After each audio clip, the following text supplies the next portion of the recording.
তুই সরকারি কাজে বাধা দিচ্ছিস কেন? সরকার যদি পাবলিককে গাছতলায় দাঁড় করাতে চায় তাহলে পাবলিকও সরকারকে গাছের মগডালে তুলে দেবে। তুই কিন্তু একটা ঝামেলার সৃষ্টি করতে চলেছিস। ভালো চাস তো সরে যা, না হলে পিটিয়ে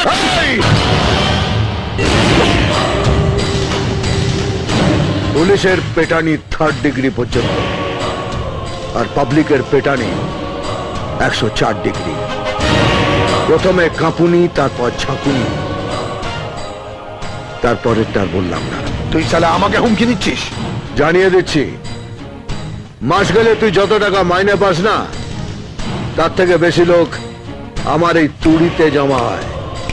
ভালো চাস তো চলে যা, নইলে সালাম মারবো এখানে আর লাশ পড়বে শ্মশানে।